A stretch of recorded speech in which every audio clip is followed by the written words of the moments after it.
Go ahead, whenever you're ready. Hello, and welcome to another episode of Gossip Finance. I am Alacias Inger. And I'm Duncan Sandlin. How's it going today, Lace? It's going fabulously. I have an idea. I think we should maybe talk about budgets. Yes, we can do that today. Let's start with some of our favorite people giving us budgeting tips. Hey everyone, welcome to the Rachel Cruise Show. Okay, we're going to dive into one of my favorite parts when it comes to talking about money, and that is the budget. Yes, I love budgeting, and I couldn't always say that. Back in the day, I hated it because I'm a spender, I'm a free spirit, I didn't like it. But now that I've been doing it for a long time, guys, I have learned to love budgeting. I really do. It, for me as a spender, I always say it's like permission to spend. It gives me the ability to spend money without questioning it or guilt or shame. And it just feels good because I'm like, okay, I have control over my money and I work hard. I come to work and make money and I'm like, I want my money to go. It's kind of the opposite of her father, huh? Yeah. Okay, you know what? I'm not going to lie. I have to say, Duncan, I actually appreciate her idea about it giving permission to spend. Yeah, that's true. I actually like that quite a bit because a budget isn't supposed to necessarily be a punishment and just restriction. Mm-hmm. I personally, when it comes to my money, I'm not a spender, but that permission to spend is actually really pretty important to me. I'm naturally a saver. I really want to save everything. I really don't want to spend anything. Mm-hmm. And so for me, when I put money into the budget, I actually put money in the budget I'm supposed to spend on something for myself. Right. Whether it's treating myself to like a lunch out or going to see a show I want to see or whatnot, right, that I'm supposed to use for that purpose because money isn't only to stick in savings accounts, but I know my tendency. Right. So she's the opposite, it sounds like, but I do like that permission to spend thing because if you've got a good budget, you should put yourself in there somewhat as well. Yeah, absolutely. But also, it's how slow she is. We're playing this at increased speed. As far as possible. That's how slow she is. Tax season and be like, I made how much this year and where did it all go? I don't want to live like that. I want to be in control. So budgeting is the thing that has helped me so much. So how can it help you? Well, what it is it's an action plan and a clear picture month to month of where your money is going. It helps you achieve your goals that you want. It helps you, again, spending without guilt. It just gives you a plan and lots of communication around what is going on with your money. So, all right. Pause. Okay. But 15 budgeting tips for your daily life. It's going to be a lot, but I can't wait because this is going to be so helpful for those of you that are like, ugh, about budgeting, or some of you that have tried and you're like, it's just not working. So the very first tip is that I want you to create a budget to zero before the month begins, which is called a zero-based budget. So before the month begins, look at the next coming month and figure out, okay, how much money am I going to make coming up? And if you're on average, okay, this is what we're going to make. And you're going to list out all of your expenses, including giving and saving. And your goal is your income for the month minus everything that you plan to do with money equals zero. So every dollar has it. So my first advice, my first tip for budgeting is write a budget. Okay. No, but Duncan, I have a question for you. What do you think about the zero-based budget thing? Is there anything about that strikes you in any particular way? Well, any opinion about that? what she's, I mean, whenever you do a budget or even like a balance sheet for a business, right? The bottom line should always be zero, right? Most people don't understand it, but it's So if I'm doing my budget, it's like I make $5,000 a month, let's say, and this is my rent and insurance and car and all this stuff, right? Then whatever's left over, if there's you want to have a surplus at the end, right? So your positive money after all your expenses, and then whatever that surplus is, then the last expense is going to be savings, and then you just put that in there. I mean, I take a savings first approach to a certain degree because I'm a natural born saver, right. And so I deal with that first. But I agree with you in that if there's anything left over in what you're figuring, you allot it back to something. Right. Ideally savings, but you you apply it to something. So I do agree with her on the zero-based budget idea, but what I wonder is what type of budgeting isn't one? I mean, theoretically, it should all be a zero-based budget, regardless of what budgeting strategy or tool you use, because the point of a budget is that you are giving all of the money in assignment and you are allotting all of the money to something. Right, but that's my point, is tip number one, right? We're doing the 15 tips for budgeting. Tip number one is just do a budget. You can Google how to do a budget. I mean, they'll walk you through it. Go to like Investopedia, right? Budget. In the search function, they'll tell you how to do a budget. Maybe it'd be more accurate to rename that tip and rename that tip something like, make sure you allot all the money to something. Don't leave your surplus in your checking, right? Right. I would, yeah, for most people, when you're first doing a budget, my first advice is you need to understand that for a lot of people, if you're running at a deficit, that somewhere you're either going to need to make cuts or you're going to constantly be borrowing money, right? Which you don't want to be doing month to month to month, right? Because it always puts you in a dangerous position where you're not saving anything, you don't have any emergency cash, so if something goes wrong, you're kind of screwed. So that would be my first tip, is just be prepared that you might have to start making some sacrifices, especially if you're talking to somebody who's having problems with a budget, right? Or needs that kind of help. Right? Most people have some sort of idea of what their budget is, right? Even if they don't have a real detailed one. But, most people, if you're doing this kind of thing where they're looking at 15 tips or how to do it, they're either people like us who are really interested in it, right? Or the people she really wants to be targeting, which are people that don't have a budget and can't figure out why they're broke at the end of the month. Right. So, I mean, it's just kind of as simple as like, okay, yeah, write a budget. Okay, great. But we're already sort of there. It just seems kind of like it's a waste of a tip, right? It's like the kid trying to fill in the book report at the last second, right? And fill for time. The Great Gatsby was a book about a guy named Gatsby who was really great. That's just what it feels like she's doing. And we're playing her at like 1.25 speed. And it's taken her this long just to get to, hey, write a budget. The second. I have a couple things on that. Yeah, if you're in a couple and you guys combine all your money, then yeah, you definitely have to be talking, right, about what's being spent. I can tell you right now, though, having worked with enough couples, the idea that making a budget will prevent a fight, usually making the budget is the fight. I mean, it's okay. Yeah. That's true. However, I will give her that. I do think it's important for couples to actually have conversations about this sort of thing. I mean, Sure. There might be some fights that happen during a session of budgeting, because you might not necessarily agree about where things should go, but I do think those conversations are important if you have jointly held bills and whatnot.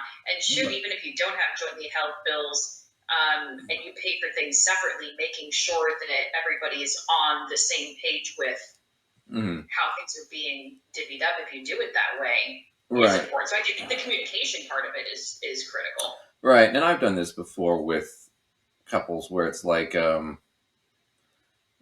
I would typically advise it's like you guys don't merge all your money, just your expense kind of stuff. And then what I typically do with couples, because you'll get like this one, you'll see a lot, and this is just a horrible thing. And this will almost always ruin a relationship.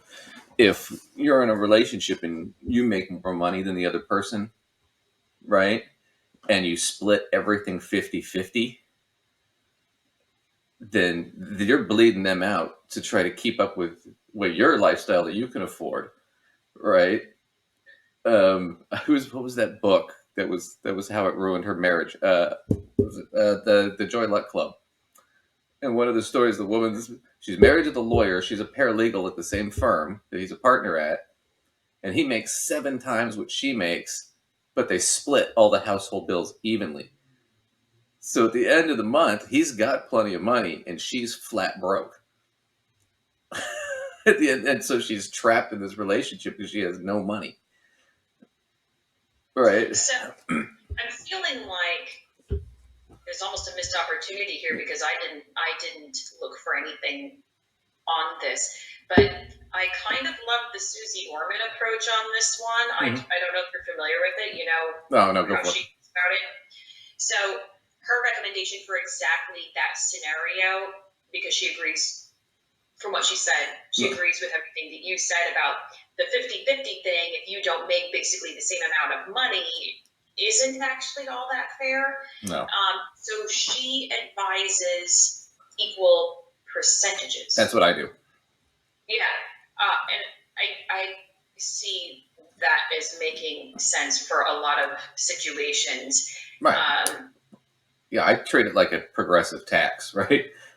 When I do it with clients, where it's like, okay, if now you and I were a couple hypothetically, and you were bringing home $5,000 a month, and I was bringing home 3, right? Then I would say, well, 50-50 is not reasonable because if your bills are, let's say the total bills are like 6.5, right? And we split them 50-50. Well, I'm already paying $250 a month more now than I make, right?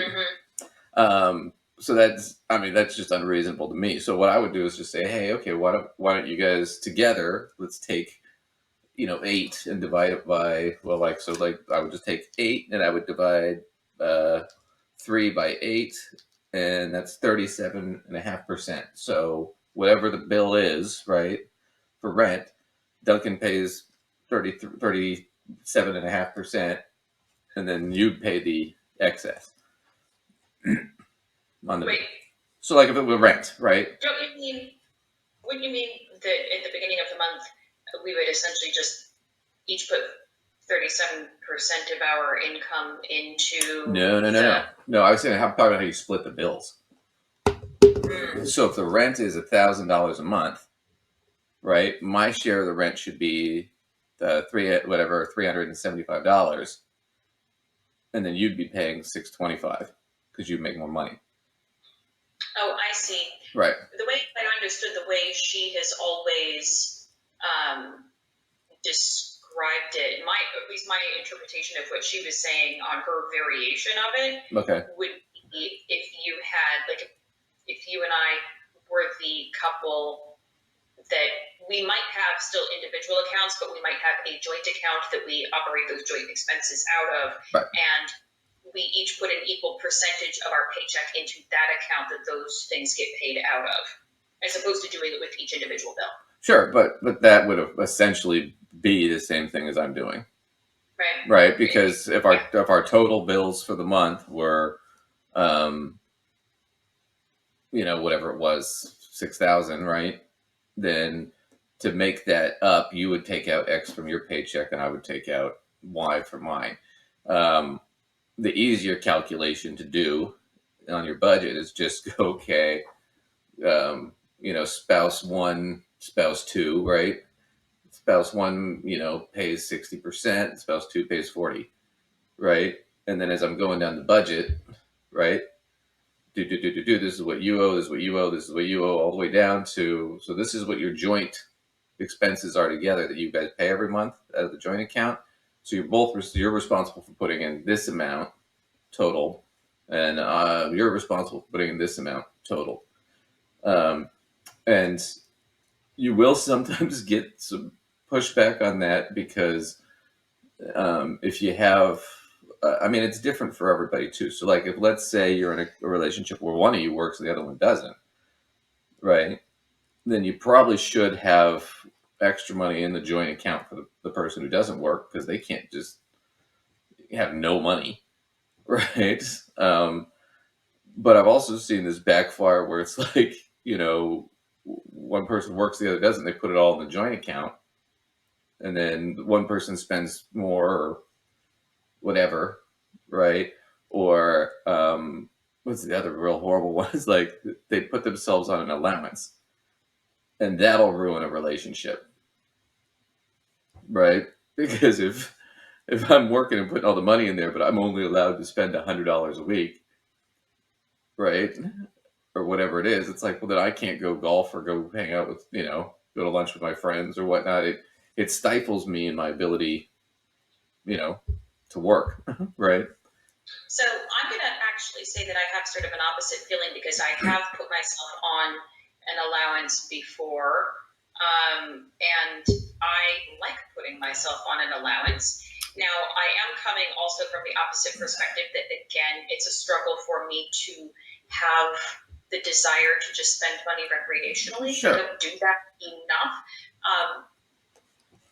But I could see, even if I did spend money recreationally easily, appreciating putting the guardrails up around myself for like how much, in order to prioritize what I actually really want to be spending on. Well, For sure. me, though, giving myself an allowance has been a tool to get me to spend money on things that I just want to do for myself. Sure. And the whole point of a budget is you are kind of putting yourself on an allowance. Because you're saying this is how much I make, this is how much I need to save, this is what I want to accomplish. Now you at least have a roadmap of where you want to start. The thing I'm talking about is from her tip about doing it in a relationship together. Some of that is, I mean, it depends on the relationship. She's assuming everybody's in the same kind of relationship where they, her and her husband probably make about the same amount of money.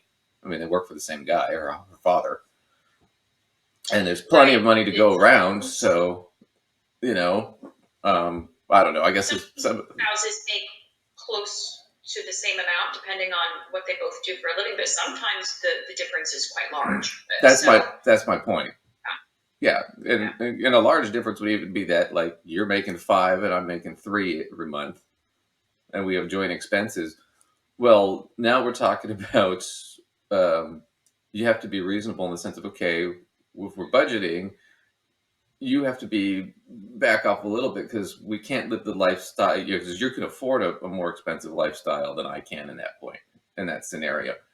If if you're in a relationship and you're the one who's working, the other person isn't, right? Which makes it happens. You have kids and stuff. Sometimes one parent stays home for like a year, right, or a couple of years, whatever it is, because daycare is so freaking expensive. But if you do that sort of scenario, then it's like, well, you have to the person who's working has to be out in the world all the time, right?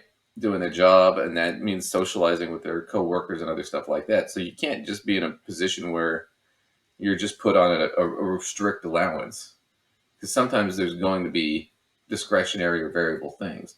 And what ends up happening is it's not so much about with the allowance is not so much about like you giving yourself an allowance is you giving it. But if it's something where we agreed on it and we had to have a discussion about it, and then I needed it more, and then I know it's like, well, fuck, if I spend it, it's going to be a fight, right?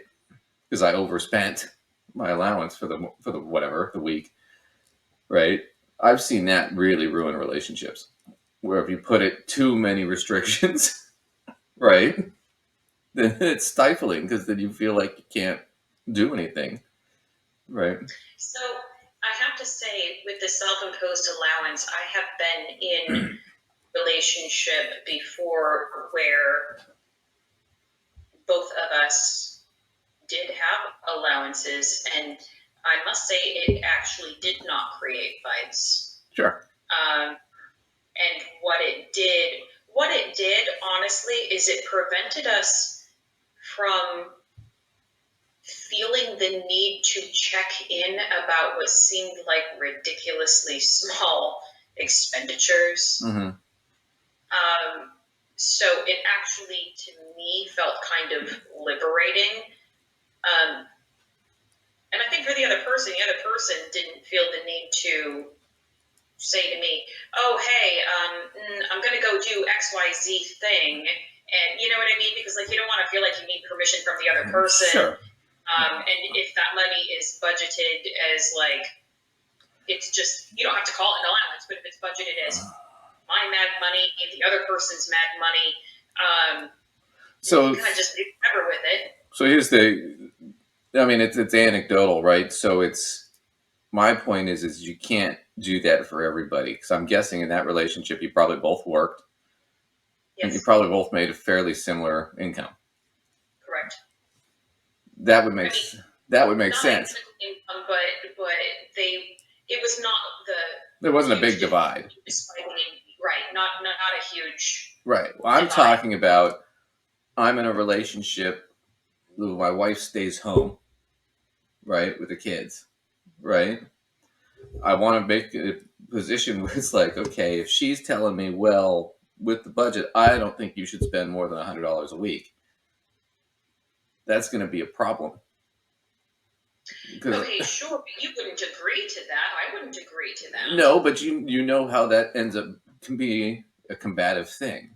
That's my point. Is so this idea is part of what she's saying is, yeah, you have to talk to the other person about it, how you want to do it, but you can also do things like, I put X amount in the joint account, and that's what I'm required to do, and then what I do with whatever's left is mine.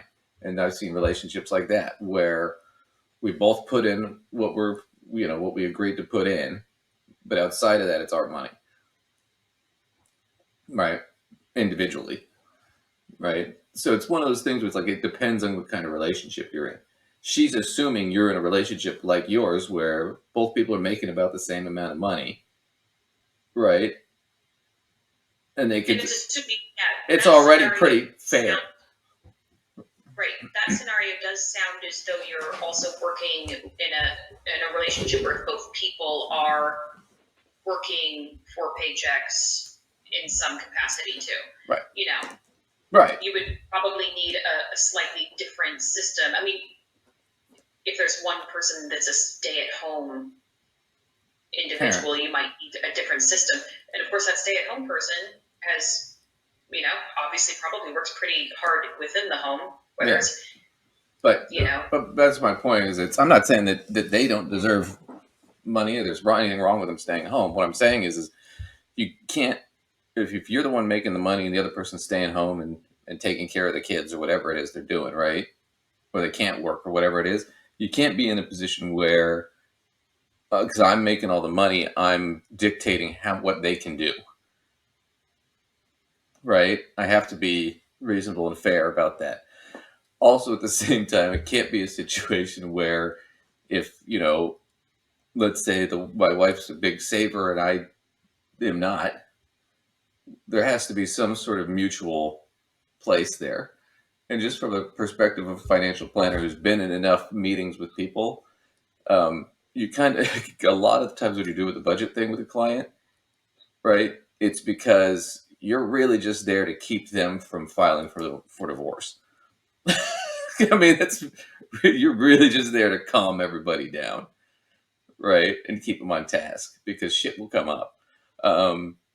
So I'm just saying, the idea that, it's a tip, but it's a tip that only applies to a certain type of couple, right? So that was just why I thought it was kind of a dumb thing to say, because it doesn't really, there's no nuance to any of this. But then there's never any nuance to anything they say. Let's see what the third one is. I would say find someone in your life that you feel comfortable, which again, kind of take a unique friend, but someone that you feel comfortable sharing numbers with. Because you're like, hey, here's kind of what's going on. Here are some of my goals that I have, and just to help someone else, be in it with you is very, very helpful. All right, the third thing to do when it comes to your book. Who has that friend?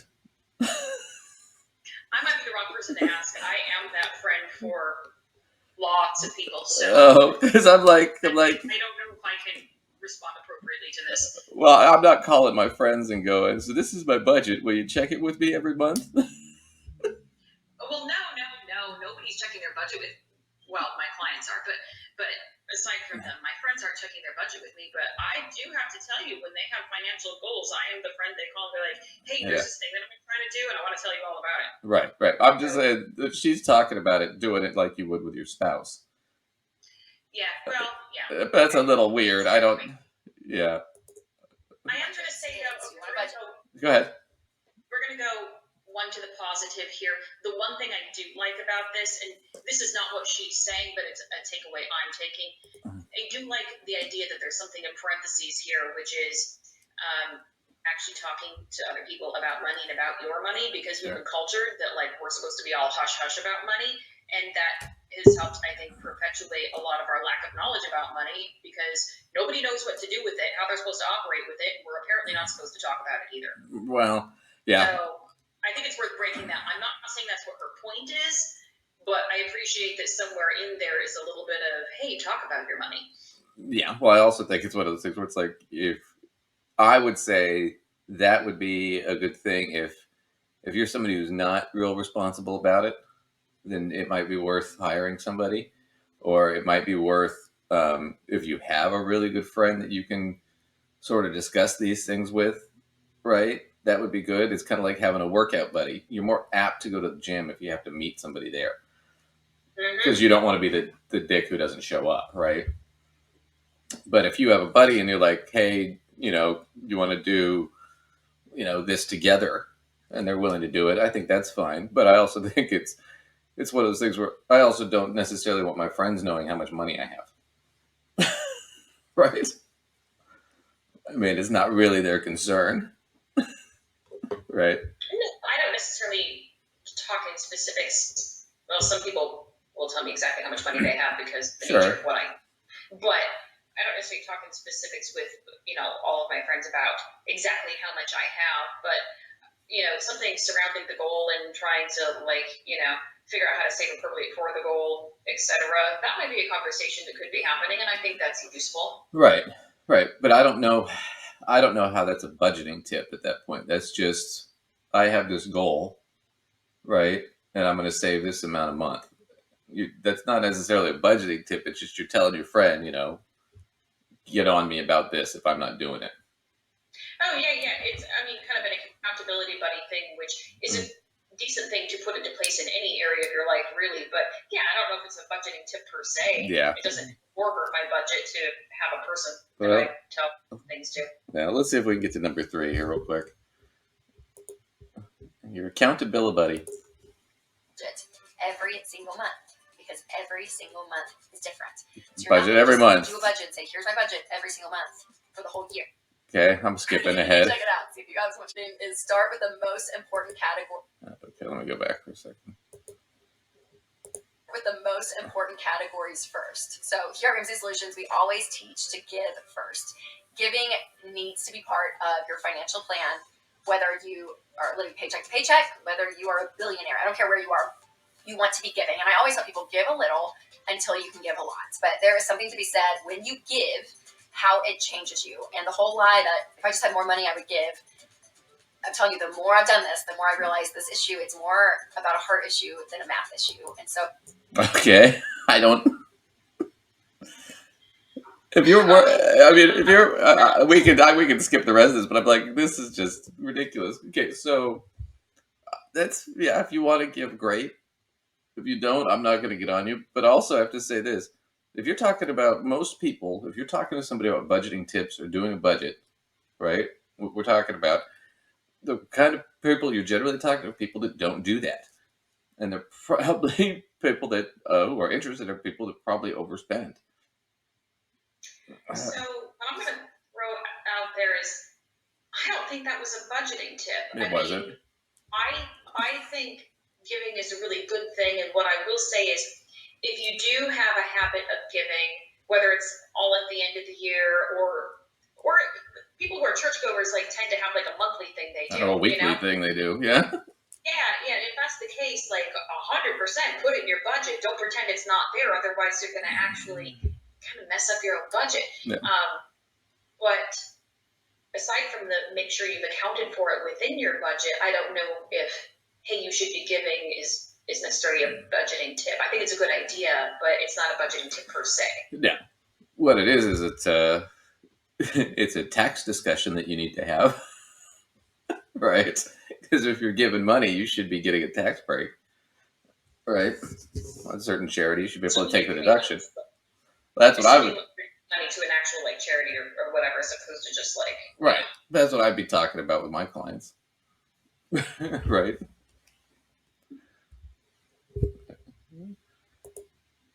What if I give money to a guy on the street? Can I do that?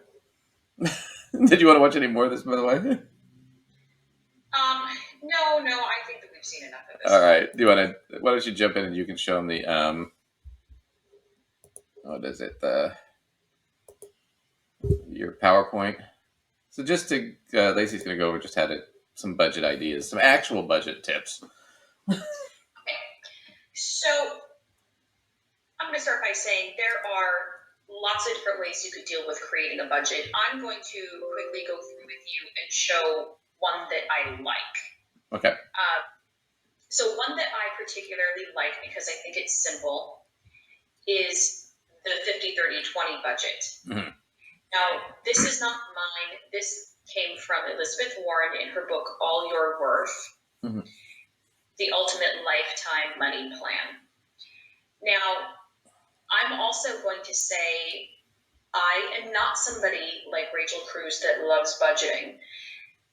I like lots and lots of things that involve money, and I don't really mind the whole budget thing, but I don't get excited about sitting down and doing a budget every month, etc. So I need something that's, once it's kind of set up, it's kind of simple. Right. And so this is good for people who are willing to do a little every month on their budget, but maybe they're not on team I love budgeting, and so they want to keep it simple. Right. So the idea with this, the 50, the 30, and the 20 are percentages of your income allotted to certain larger categories. Mm-hmm. Okay? So the 50% is for fixed expenses. So and that's 50% of your take-home pay. Right. yes. Yeah. So after taxes and everything. Yeah. Yes, 50% of your take-home pay. But we'll get into how to calculate that part kind of toward the end, because there is a little bit of a trick to it that you need to account for. Okay. But 50% of your take-home pay should be for your fixed expenses. And this is generally a needs category just by default, by the nature of what it is. Things that don't change on a regular basis, like your rent or mortgage, right? These might change once per year as an adjustment happens for either taxes or a rent increase. But generally speaking, number's not changing. Right. It might be your car insurance or your Metro Pass if you take public transit. Mm-hmm. Could be your water, your sewer, your garbage. Those don't tend to really change much. Right. Your cell phone bill. Actually, I put cell phone bills somewhere else, and we'll get to that. I actually put it somewhere else, and I'll tell you why in a minute. Okay, good. So electricity, I would put in there. That might change a little bit, but it's probably going to be pretty similar. Mm-hmm. I'll put internet typically there because most people at this point need it for workplace as opposed to it used to be a recreational thing. Yeah. I do want to pause because I'm the mindset person here before we go to the next category here. Sure. So go back to picture here. Go ahead. So this category is generally a category where we're focusing on the present. And so when I think about money, I actually do think about past, present, and future when I'm thinking about my money and how I'm spending it. I think it's a really good mindset to be in because we're living in the now, and it's the only moment we're living in, and this is where our enjoyment is and where our needs are, right? Right. We do have to plan for the future so that we continue to be in a good space. Then there's always this element of things from the past that we still haven't taken care of. So this 50% category has a focus on our immediate needs, the things that we're dealing with in the now. So I'd like to go and check out that 30% category. Gotcha. All right. So the 30% category is your flexible expenses or lifestyle. This also is mostly a focus on the present too for that mindset piece. Right. So 30% of your take-home pay goes to this category. This includes wants, but it also includes items where you have the option to choose to pay more based on a want or less. I actually put, and some people would disagree with me, but I put groceries and cell phone both in this category. Mm-hmm. Because on the cell phone front, most of us do not have the most basic cell phone plan. Right. Most of us are opting to have a more souped up cell phone plan for our lifestyle desires, right? We want to be able to surf the internet on our phone, use it like mini computers, and there's literally nothing wrong with that. But at that point, it's a little more than a need, and it's becoming in the recreational entertainment category as well, right?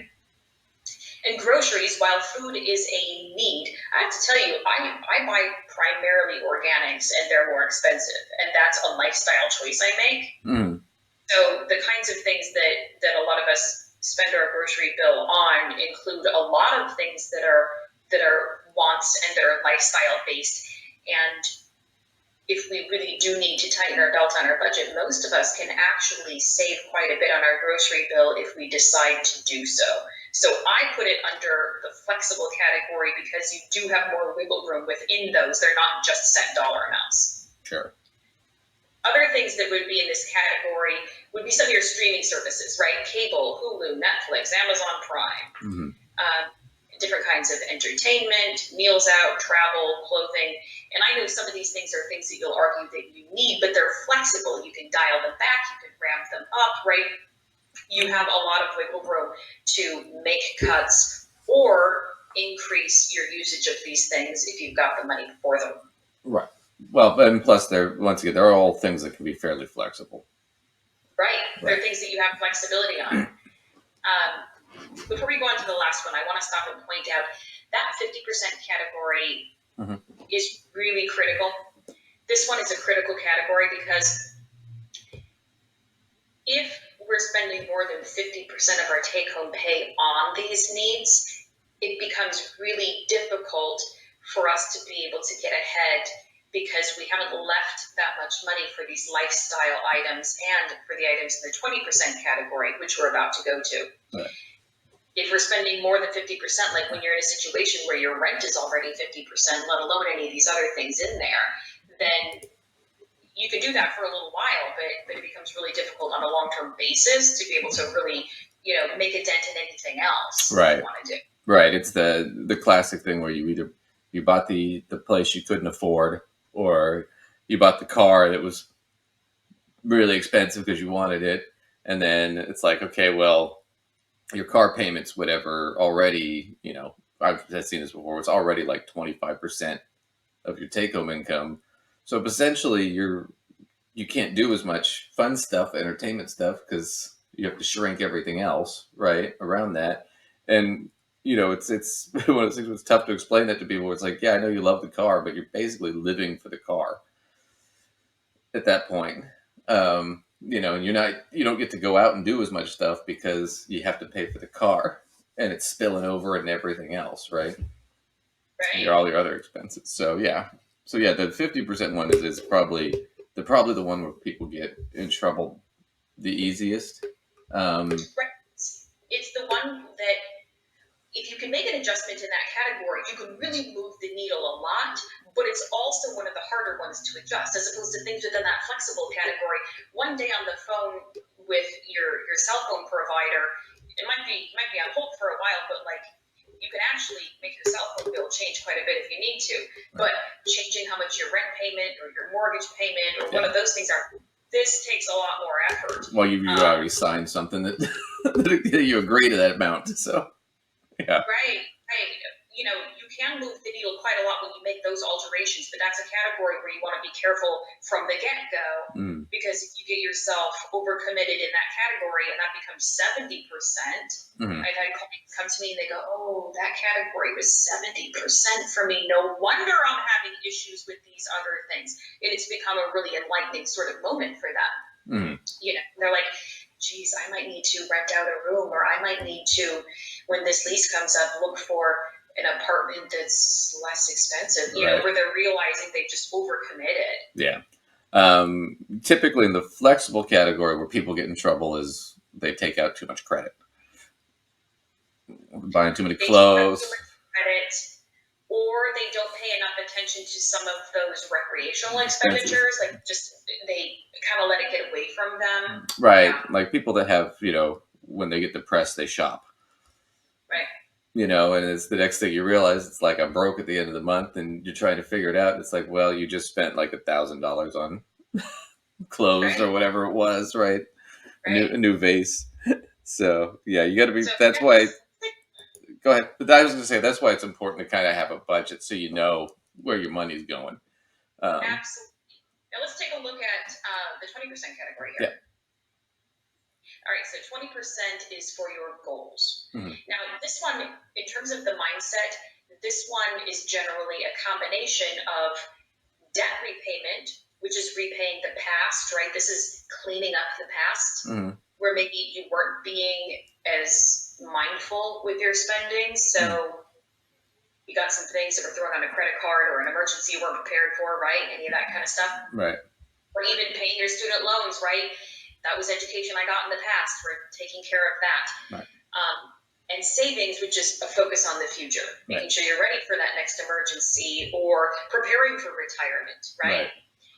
So this category is usually a combination of both savings and debt repayment goals. This might be student loan payments, credit card payments, auto loans, 401k or IRA contributions, emergency savings, down payment on a home, bridge investing, right? So any of these kinds of things. It even could be a fun goal. They can be fun goals like, I've got a savings account for that trip abroad that I've been wanting to do, right? Because I'm trying to make a goal toward that. So they don't all have to be the kinds of goals that are not fun. Some of them can be fun goals too. Right. Well, that's where you're when you're doing your budget, that last little bit, that the 20% suggestion, that group is essentially where you're implementing your financial plan, whatever that is, right? Because that's where you're implementing my retirement savings and when I want to retire, right? And setting that goal, or I want to buy the house, or maybe you want to buy a boat or something, whatever, right? That's where your short-term, medium-term, and long-term goals all come into play. So yeah. Absolutely. And the thing is, people that overcommit in that first category, their fixed expenses category, struggle, and then maybe aren't mindful enough in the flexible or lifestyle category, end up saying, why don't I have enough for retirement? Why can't I get ahead on this debt? I'm trying to make it go away, but it's not going away. It's because it started with that fixed expenses category being too high, and then not being mindful within the flexible lifestyle category creates a situation in this little goals category here. Right. So what I tend to have my clients do is start with a month where they look at what spending they did and put it into these broad categories. I also have them take a look at how much money from their total income should be in these overall categories. What is my 50% number if I'm really spending that? Right. And then compare what they really did. Right. So then they can start to make the adjustments. Once you've done that work on a month-to-month basis, you don't really have to do much in that 50% category, except that maybe once per year you have a rent or a mortgage shift, right? Because it's basically staying the same. Yeah. And your goals, because you kind of automated your plan there, this percentage to retirement, this amount going into savings every month, this amount paying down credit cards. You really only have to alter what your plan is in that category when, say, I paid off this credit card, now I need to reallocate what was going to that, right? To something else. But really, you're kind of just like looking in on that category every month and being like, okay, that's still on track. Right. So it's that lifestyle spending category is where you're actually doing work each month. And you're once you have what your basic subcategories are, you go, okay, my subscriptions were all the same, my cell phone bill was the same, this is what I did on grocery spending, this is what I did on entertainment. Right. But it's all pretty much similar. So but those are the ones you're checking up on. I go, oh, I really spent a lot more on groceries this month, or I need to watch the entertainment thing because that one's sneaking up on me. So it's really only that one category. So for people like me that I'm willing to do a little work in budgeting, but I don't love it so much that I'm going to spend tons of time on it, this is a really good budgeting system because it's really just that 30% category where I got to do sort of my monthly check-ins on it. Right. Good. And we're going to talk about that 30% category is we're going to talk about debt and credit and how that works coming up here. But real quick, the 30% category, the important thing about that, like if you're somebody who struggles with that, where you tend to overspend on entertainment or clothing or whatever it is, and I know I've definitely done that before. What I found is really easy is you just have a separate account or a specific like a credit card. Sometimes we'll go over whether or not you should do that, but then I just go, okay, this is what I'm gonna, this is my fun money for the month, and it's on this one card, right? And I'm not gonna spend any more than that. Once it's gone, right? Yeah, so. I love that, the separate bucket thing. I think about it as separate buckets. When I made a recent real estate purchase, it was within a building, and so I had to put together this package for the board to look at. And she said that I had more savings accounts than anybody she's ever worked with before, yeah. Which is funny. It's because I'm extremely visual and I kind of need to separate things out for right. myself. And a lot of my clients have started doing that. It's not anything I require of them, but some of them have gone, that was really helpful for me because if this is my vacation money account and then this over here is my account that I get to spend these other kind of things out of, that's really clear. And so that's why I do it, because it's very clear for me and I don't get my wires crossed on things. Well, and I'll do it with clients and stuff because it's, if I have just this one checking account or credit card that I use just for these things, then when you do your budget at the end of the month, all you have to do is go online and pull up the statement, and you know what all that is. It's all listed right there, so you know what you spent, right? Right. And it's not that much work, and it's one of those things where, like, if you've got a smartphone or a computer, you can go on, and it takes you 2 minutes to go into your account and check, oh, how much have I spent this month? How much do I have left, right? So that's why I like it, because it's easier if it's all sort of conglomerated into one checking account.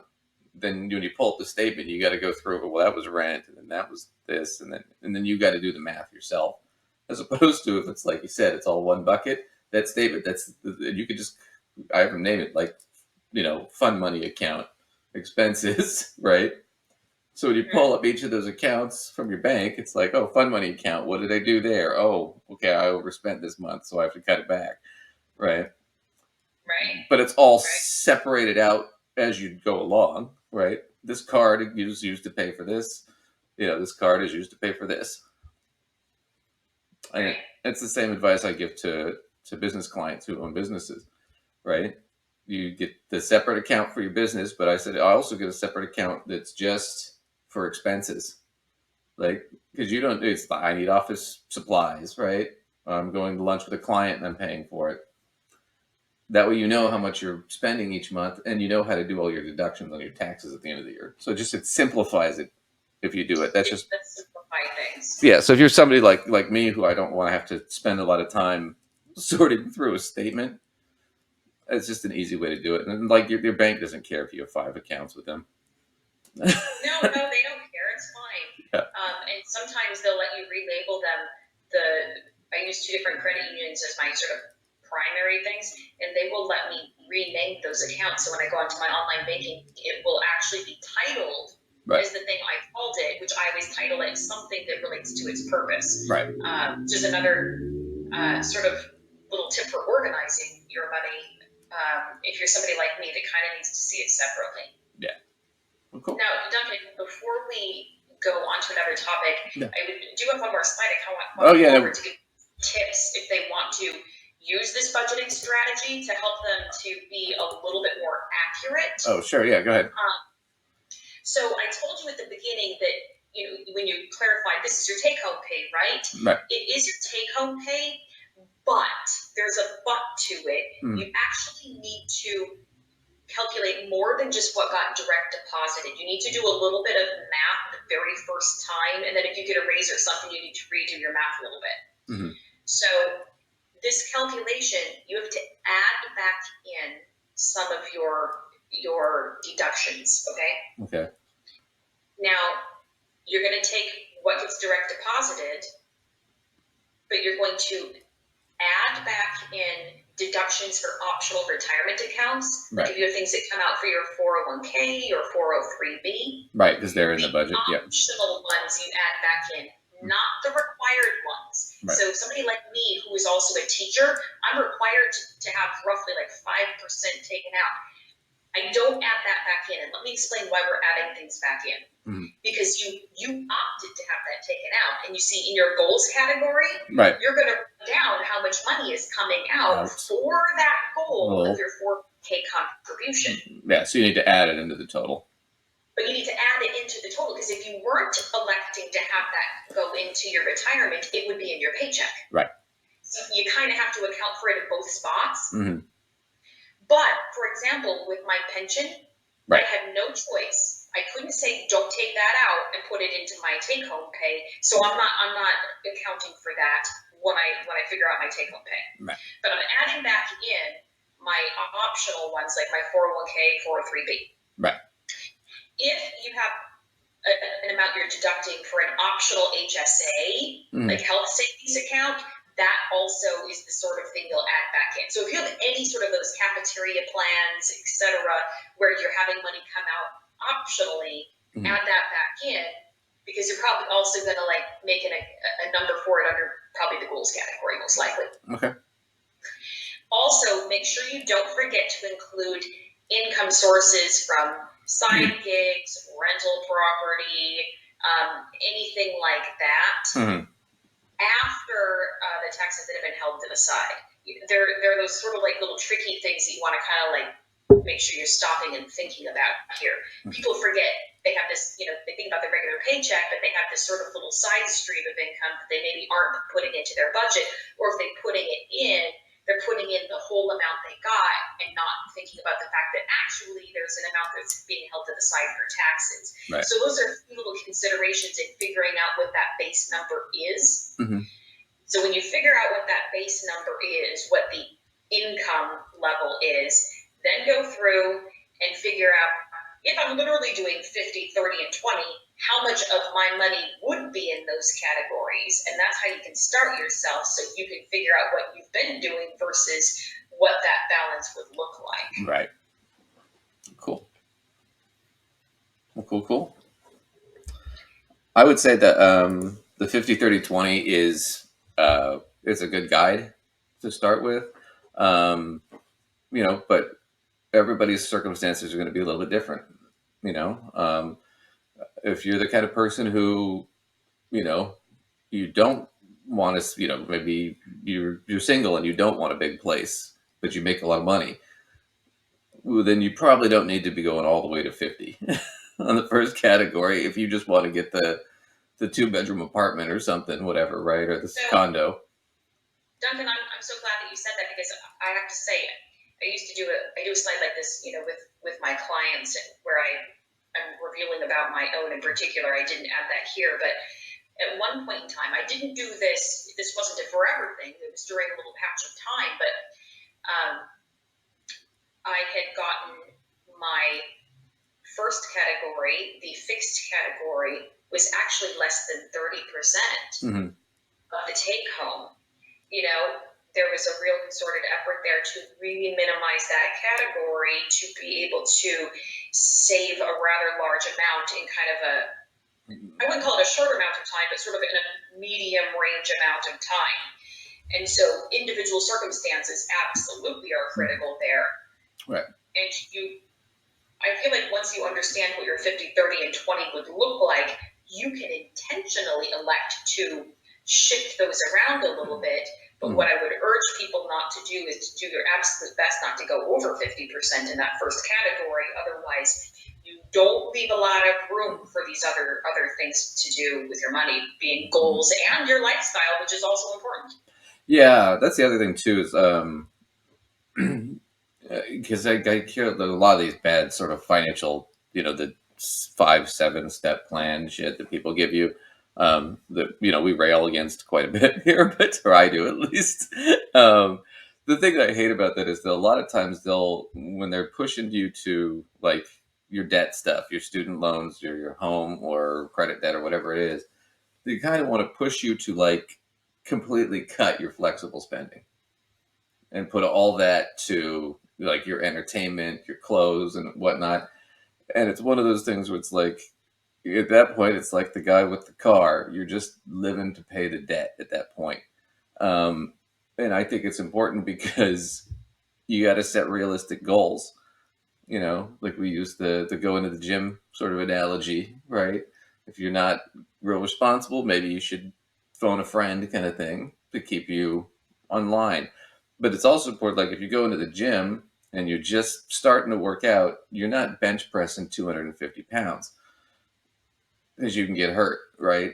And it's one of those things where if you set unrealistic goals, like if you're used to going out to dinner once a week and you say, well, I'm not going to do that anymore, you're going to be depressed and it's going to, it's not likely you're going to stick to it.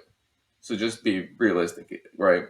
But if it's one of those things where you're going out to dinner 5 nights a week, maybe we should think about cutting it down to 2, but you still get to have some fun. So it's not like, it's not like we cut it all out because you're It's down to 2, and it's within kind of a certain dollar amount sort of right, proximity, or that if you're going to spend more than XYZ, that 2's become 1, right, right. Yeah. But it's, yeah, I think minimize spending in those areas, but sort of like the idea of dieting. Yeah.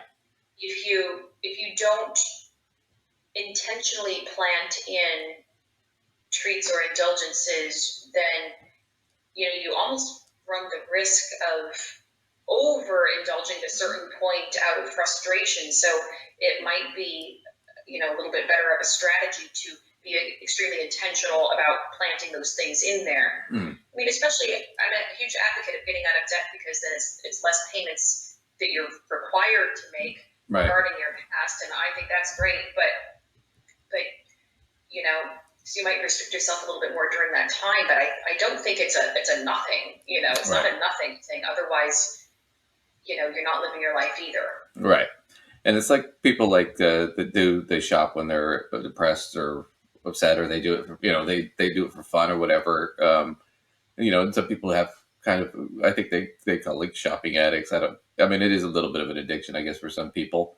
What I would say, like when I've talked to them, it's like, well, I just need to stop shopping. And it's like, no, you just need to spend less.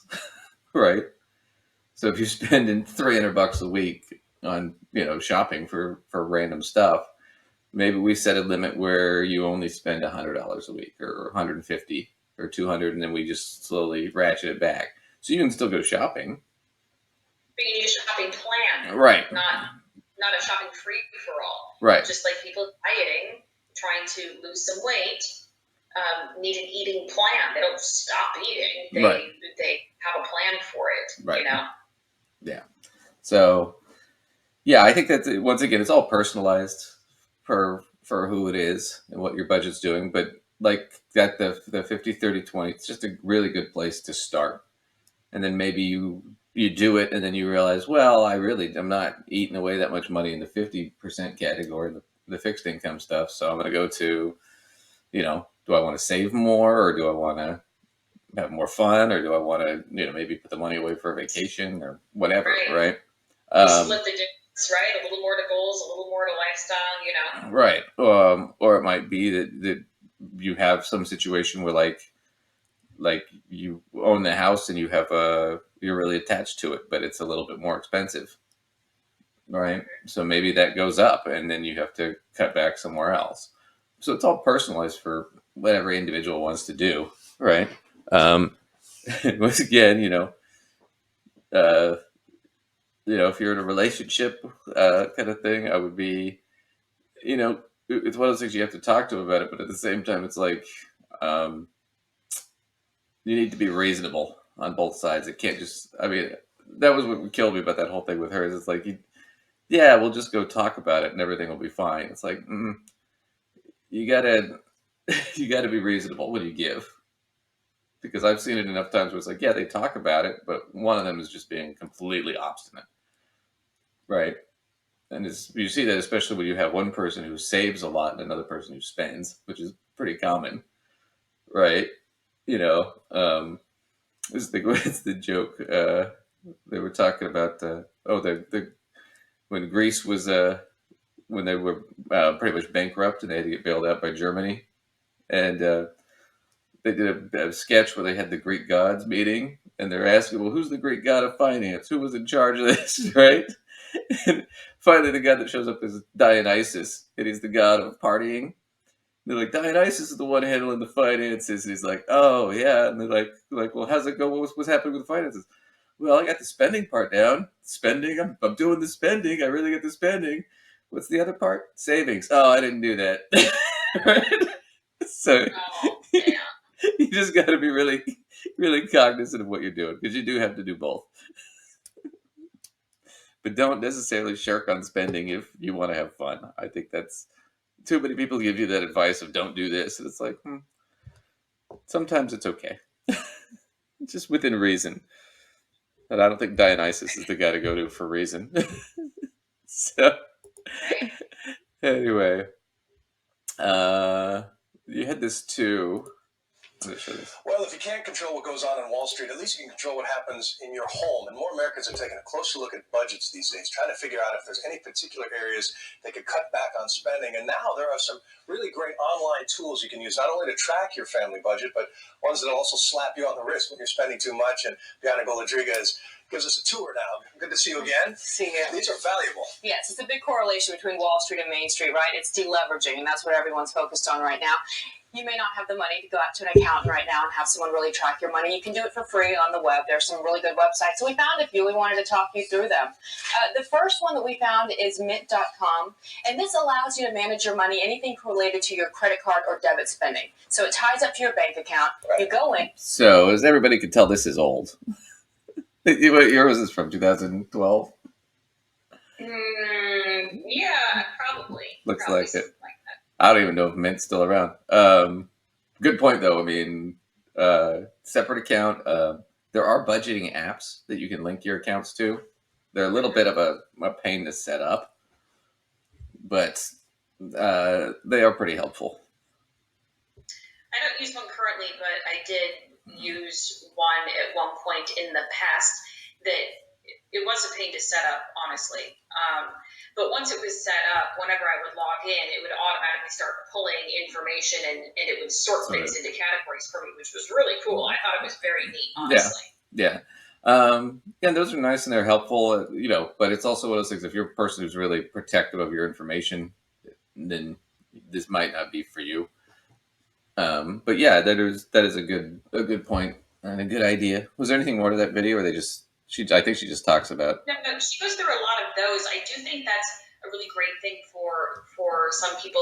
I'm a paper and pencil sort of person when it comes to budgeting. I really actually like physically writing it out. I have a worksheet I give my clients. I use it for myself, etc.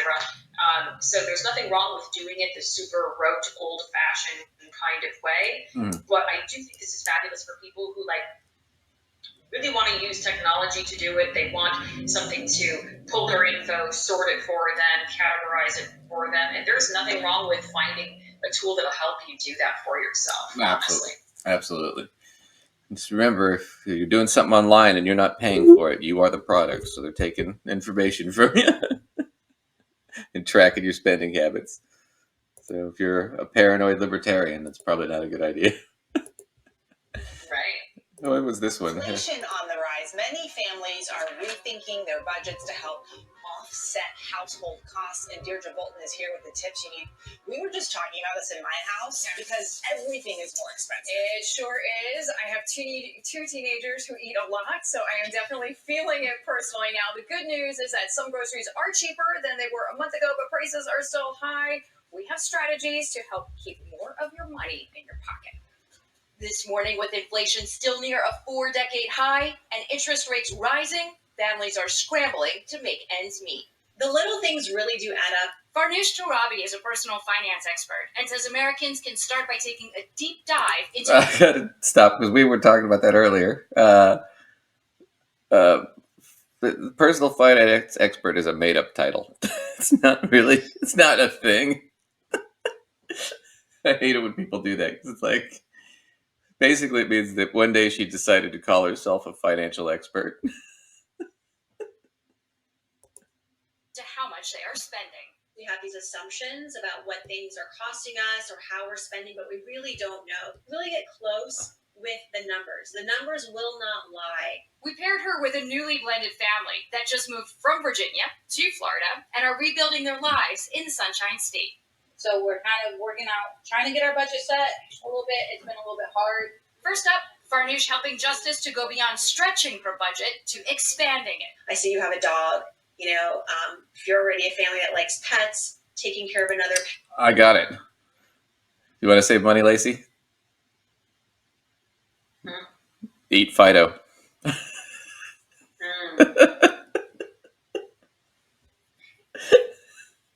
Okay, you're not with me on that one. On the weekends. My oldest son already makes a little extra money a week feeding my mom's animals for her. I could look on like the Rover and see if there's local dogs we can walk and stuff like that to earn money because we do live in a good area. Farnoosh recommends selling what they don't need, getting the whole family involved in the process. Now you have these blended families.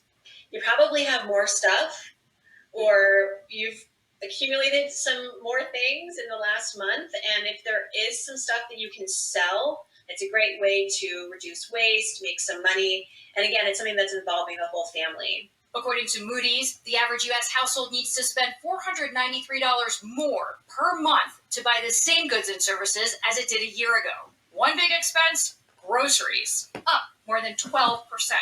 To deal with those rising costs, Farnoosh recommends planning as much as possible ahead of time, giving the family a chance to weigh in, and buying only the foods that will be eaten, even by picky eaters. You give them one chance to weigh in early on Sunday before you go out and start shopping for things. Other tips, Farnoosh recommends buying food in bulk and freezing it, and trying generic or store brands. For those who need flexibility with monthly bills, just ask. You can actually change the due dates on your bills so that you can spread them out a little bit more to give you that wiggle room with your paycheck. Check out some expense tracker app. So, What did you think about some of these tips, Duncan? I have to say, I really liked the one about getting the due dates on your bills altered. I don't think most people realize that you can do that. And you can't do that with every single bill, but I have gotten to change due dates on things before, and it can make a world of difference. right. Well, if like your rent's coming out in the first of the month, and sometimes that's a pain for people who get paid every 2 weeks or every week, because then like, okay, all your money for that 2 weeks went to rent, or a big chunk of it did.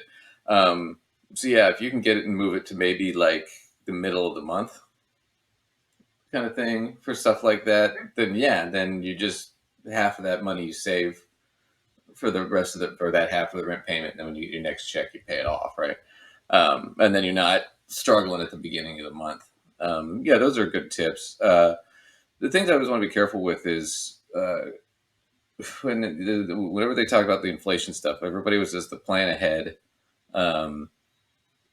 That's great, but now we're in it, so it's not a super helpful tip, right? Other than, next time this happens, great, but it's happening now. What do I do right now? The part that was not super helpful to me was the garage sale part. I mean, I'm a proponent of having them because we do have too much stuff, and you can make some extra money, but that's not a monthly budget sort of thing that's going to happen. That's just like at one point during the summer, or maybe you have one or two of them during the summer, and then you're done with that, Right, or you can sell stuff online and blah blah blah. Right. You don't have to do the garage sale thing necessarily. She's suggesting that because they just got married and they each have kids, so they're trying to do something that's family oriented, right? Right. I mean, I can sort of see that, but it's also a little depressing, because the woman's talking about we're trying to get the budget together and they're having difficulty with it, right? So it's one of those things where if it's a tight budget, it's all right, everybody, as a family, we're gonna sell all this stuff at the garage sale because we're poor. You don't really want to do that with your kids.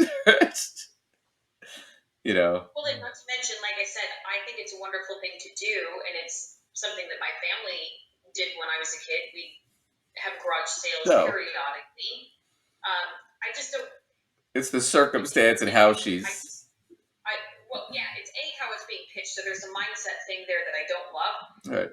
But also in terms of just straight up personal finance part, it's not really much of a budget tip because you're not going to have a garage sale every month to have income you're adding back into your budget from. It's like something you might do once or twice a year, right? Yeah. The other thing that kind of killed me was, when you have like the inflation stuff, and we talked about this, I think in our first video, we talked about it's always the same thing, okay? No matter who tells you it is what it is. In finance, if you want to, like, if you're planning a retirement or you're whatever it is you're doing, whatever you're planning for in the future, if they're not financially there, or they can't make enough money to get there, right? Your options are basically you either have to make more money, right? If you can, spend less, or we can try to get your money to earn more money in your investments. But the problem with that is that we're going to take on a lot more risk. So there's more risk that you'll lose money. And those are basically kind of what the options are. Or you just have to lower your expectations. Right. Right. Or just, like if I want to, I talked to a client, I want to retire at 62. And it's like, well, you can't retire at the level you want to at 62, but you could at like 66, right? So it's either you need to make more money, you need to spend less, you need to, all right, or you just need to expect that you're working till 66. Or you're planning on retiring into sort of a dialed back lifestyle from what you originally planned. And Like there's I nothing said, wrong with that choice too, but you have to be aware that that might be the choice you're well, making. spend less, right? You won't have the extra money every month, right? That you were hoping to have. But yeah, so that's always kind of what it is. She's not doing anything real clever here. Yeah, I don't know. I thought, honestly, it's like, here's a way to save money, and then they brought in the dog, and I'm like, oh no, what are they going to do to the dog? No, it was their little dog walking business or taking care of people's dogs business. And you know what? I also don't think that's a budgeting tip, but it isn't a bad side gig sort of idea. So it certainly is a nice idea. Again, I don't know if I categorize it as a budget tip, but nice little side business. No, but it's like I said, it still falls into category 1 here, which is you have to make more money if you want to get this stuff done. So yeah, it is what it is. We'll go into credit. I want to show this video first. So it's we're talking about debt, and credit is a form of debt. And we're gonna go into the Dave Ramsey show, and it's this guy George Camel, and I don't know who the other guy is. This is Dave, him and Dave. So George Camel, or as we like to call him, Skippy, is gonna play a clip for Dave here on bad advice when it comes to taking out debt. He's hosting it, right? Yes, Steve Harvey. Oh, yeah. You know him. So Steve Harvey's hosting this show, and one of the contestants that's a part of this family, the question was all about a milestone that you'd love to achieve. Let's play the clip. Let's play it. Play that, James. Give me a milestone people achieve they can be proud of. Well, one day, I would like to have no debt. Yes.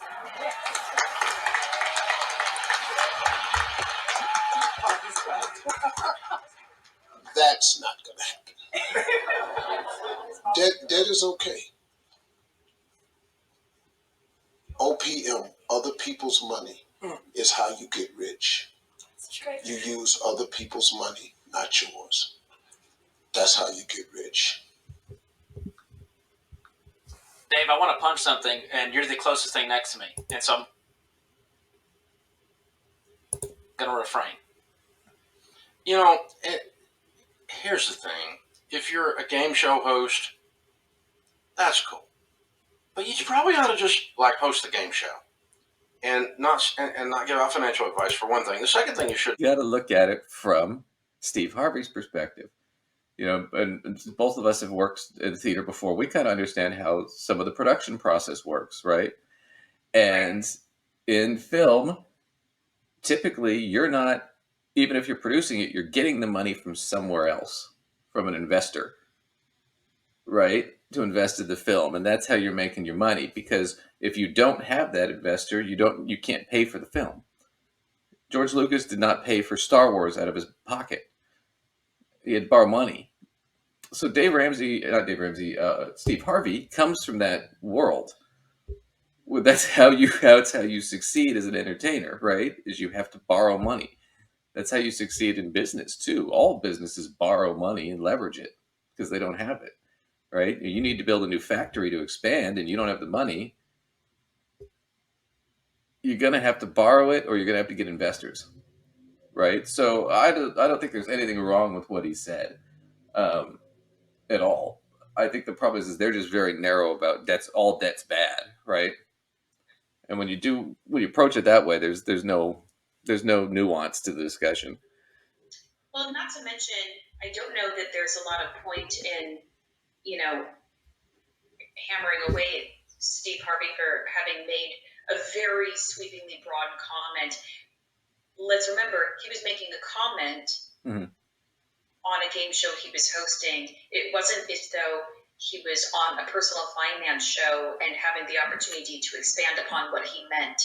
Well, he probably is not saying in every single situation you should borrow as much money as humanly possible. I'm sure that's not his point at all. He's, as you described, probably coming from the world of entertainment where having business, the people who put the money up for productions, etc., are not it's somebody else's money that's going into. So I'm sure that's the world he's coming from. And he probably has particular things he's thinking about in meeting and not trying to pump to everybody that they should go in as much debt as humanly possible. Well, and he's not saying you need to take out personal debt. He's saying you have to take out debt to become rich. And there's some truth to that. If you want, you have to take some risk.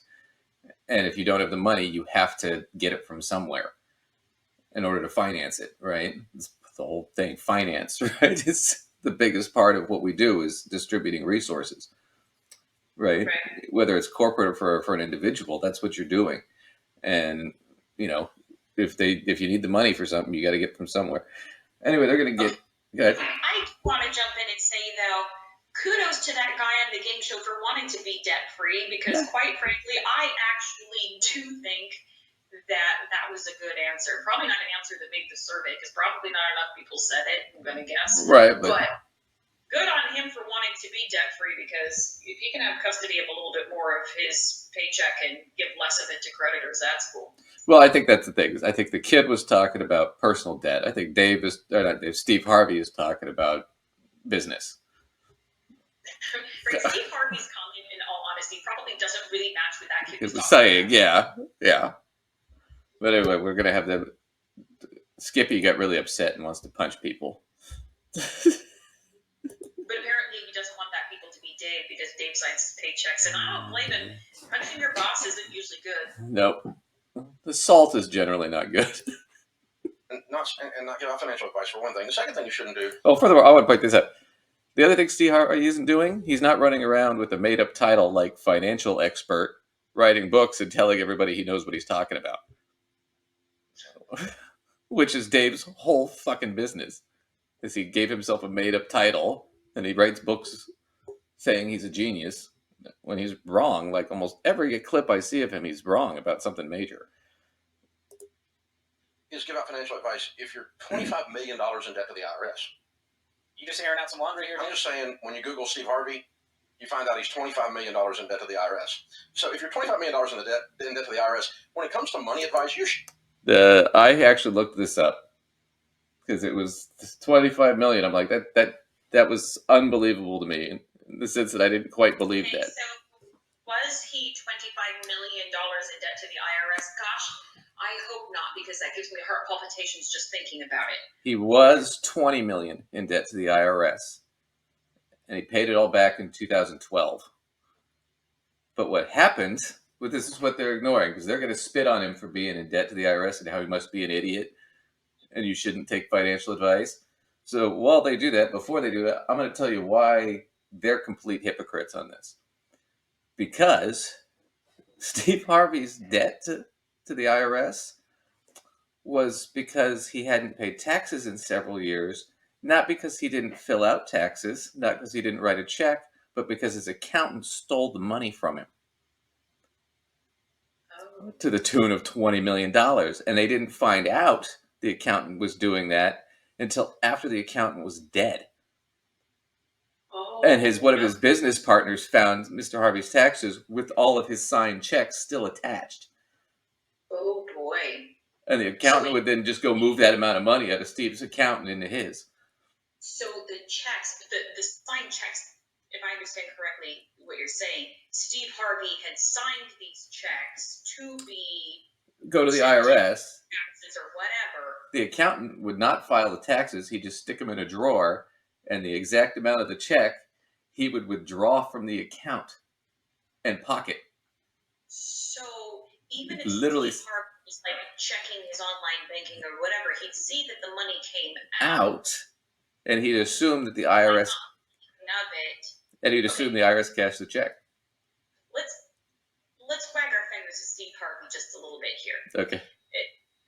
Yeah. Dave Ramsey, we'll get back to him. But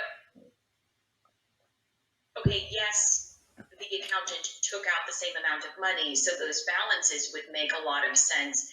But I'm not going to lie to you. When I write a check to the IRS, I go on my online banking and I make sure that freaking check actually cleared. But it's the IRS. But you got to remember, this was before 2012. So a lot of the online banking stuff wasn't available, and B, part of the reason was you hire an accountant is to handle a lot of that stuff for you. So I don't totally blame him. I think it's a tragedy he couldn't. I'm just saying, certain really big, important, big ticket items, I would still probably really be checking up on with my own eyeballs. You know what I'm saying? Yeah. And I do feel like your freaking taxes, although you might not prepare them, like making sure those payments really went through, that is really one I would be wanting to lay my own eyeballs on. Well, so I feel like he really probably should have been looking at that more. Right. Not that it makes it his fault that he was stolen from or anything like that. I'm just saying, like, I'm sure he does. I'm sure he double checks it now. So this is what happened. He was able to pay all $20 million back in 2.5 years. Oh, good for him. And the way he did it was he just took every job he could get. And, he gets paid a lot. But he paid $250,000 a month for 2.5 years to pay all that back. And he paid it back by 2012. Okay. Okay, here we go. This is for Steve Harvey. Yeah. But he was. You go, Steve Harvey, because. And I read the article, and he was talking about, it almost broke my marriage, and we were just devastated, right? And I don't blame him, but that's why if you think back to like 2010, you're like, Steve Harvey's everywhere, because he was taking everything his agent could get him, even if he didn't want to do it. He didn't have any flexibility because he had to pay that bill. Now, I will say this too. Steve Harvey today, his net worth is more than Dave Ramsey. Steve Harvey's worth well over $200 million. He's worth more than Dave Ramsey is. So Dave Ramsey is going to call him an idiot who's in debt with the IRS. He's not in debt anymore, and he's worth more than you are. So, geez, you know what? I kind of feel like for as many people as are working for Ramsey Solutions, that somebody would have been sort of checking up on a bit of this story. Maybe not to get so many details, because I got many details, but like you should be able to find out, actually he's not in debt anymore to the IRS. You know what I mean? I just Googled Steve Harvey IRS debt. The first article that came up was 4 paragraphs. I read it. That's where I got all this. You actually didn't spend much time on it. It took me 2 minutes. Okay, so yours was 2 minutes worth of research. And while I shouldn't reveal this to our audience, our budget is boom. Yeah, it's nothing. Yeah. So Our budget's negative at this point. I don't think 2-minute Google research should be better than Ramsey Solutions with a whole bunch of staff that actually get paid money, right? Yeah. The other reason I wanted to do this, because we're talking about debt and people being responsible in debt, and I'm going to get into credit here real quick, but I want to point out Dave Ramsey's whole thing is you need to pay off all your debts, right? He's against the student loan forgiveness because he's against you getting money or tax breaks or anything, right? But, and he'll probably opine on this. He thinks it's like you're stealing from everybody else, the taxpayers and stuff, right? Steve Harvey, once again, will remind you, in the 80s, when he tanked his business because he was over leveraged with all these like 90-day loans to like a tune of 1.2 million. After he bankrupted his business, he was forgiven $380,000, but under Chapter 11, that means the taxes for the business too were all forgiven. So he's gotten tax breaks from the IRS before. So it's hypocritical to get on Steve Harvey, who actually paid it back out of his own pocket, as opposed to filing for bankruptcy or some relief. So he's kind of being a hypocrite here. Plus to sit there and say he's an idiot. It's like the guy's worth more than you are, Dave. Shut up. You really should not open your yap. And on top of that, be a dream killer for a young guy. Yeah. That's what gets you on this show. I mean, if you want to just be stupid and $25 million in debt to the IRS and have your little game show, that's fine. But when you're a dream killer and you rile Georgia up, that'll get you on this show. Listen, here's the thing. Steve Harvey is a celebrity. He's a media mogul. He makes his money in a lot of ways. This young guy... Being funny. Yeah. This is where he makes his money. So try that. But don't More let often and you won't be $25 million in debt. This idea that this guy's debt is a bad thing to pay off because it's other people's money and therefore it's good debt. And this is how you build wealth. It just occurred to me. Steve Harvey is using other people's money. Mine. Your money. And yours. We're taxpayers. He hasn't paid his tax bill. $25 million worth. He is using OPM. There you are. We just covered it. He paid the tax bill. Not just that, it's, Dave, you've actually had taxes forgiven that you didn't pay during bankruptcy. So taxes? Yeah, when when you bankrupt a business, they'll forgive the taxes. The federal government will give you taxes usually for that year. So most of the time the state will too, because the business went under, right? So Dave Ramsey's done that before. So everything he's accusing Steve Harvey of in this clip is shit he does, or he's done. And it's not anything that Steve Harvey's done.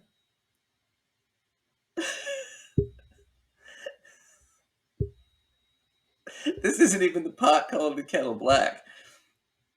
You know, this is the squirrel calling Michael Jordan short. I mean, it's not even comparable. Everything he's accusing Steve Harvey of is bullshit, and it's all shit that Dave has done. I love it. Anyway, the point of that is that it's not all debt is bad, and credit cards are dangerous if you're careless with them. But it's important to understand them. So now this last video I'm going to show you is also another Dave Ramsey clip. And listen carefully to this TikTok girl that they're going to rip on. So let me get the sound here. Of them on the wall in my house. Oh boy. Okay, this is going to take a while, guys. Buckle in. So TikTok is a social media platform. I know what it is. It's blown up in popularity among the youth and now among the olds. Yeah, that's what they call them. They call them the olds. The olds, yes. You mean your audience? I'm learning from Gen Z. I'm learning. And so here's the deal. This radio show is mostly geared towards the olds. If you heard about TikTok, you know, isn't that just like weird dance challenges? It has become so much more.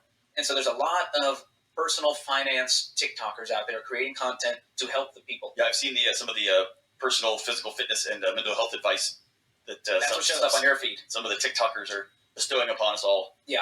And it's a lot of 17-year-olds with opinions about how you should handle your money. I watched a couple of TED Talks and I know everything. You're a genius. I'm a genius. So I stumble upon videos. What I love about that is what are their qualifications to be giving financial advice? Okay, well, you know who this man is, George Camel, right? Yeah, Skippy. Do you know who the other guy is? Yeah, John Deloney. Yeah, do you know what he does? He has a PhD in education counseling and higher education Right. from Texas Tech. So mental health is basically his thing. Which Well, is he doesn't really have a mental health degree either, but go ahead. yeah, that's a whole other thing. But his jam is mental health, not necessarily personal finance. Right. I mean, he's received his training from Ramsey Solutions and obviously knows the Ramsey methodology to be able to answer questions of that sort, but the fact remains that finance isn't his thing at all. No, I know, and I watched him on the documentary they did, the Borrowed Future one, and I uploaded the video on that. You should check that out too. But he's on that, and he's he's basically, I'm like telling kids that you don't really need to go to school, or we really need to rethink it, and so maybe college isn't for everybody. That's what the whole thing is about. And I'm like, well, it's really ironic that you're doing that, John, when you have every time you show up on the screen, it says PhD beneath your name. You're really getting every fucking mileage you can out of that. But no, college is too expensive for other people to go. They're all freaking hypocrites, dude. I can't. Anyway, watch all the this. time that just caused me to be very angry very instantly because it's just a cesspool of terrible financial advice. Oh, and George Camel Skippy, right? I can't find anything on his educational background or his financial background. So I don't know if he has any training at all, other than he's just. You might not. You just couldn't find anything. Yeah, I couldn't find anything. He doesn't even have it on his own page. He doesn't have a Wikipedia page about him.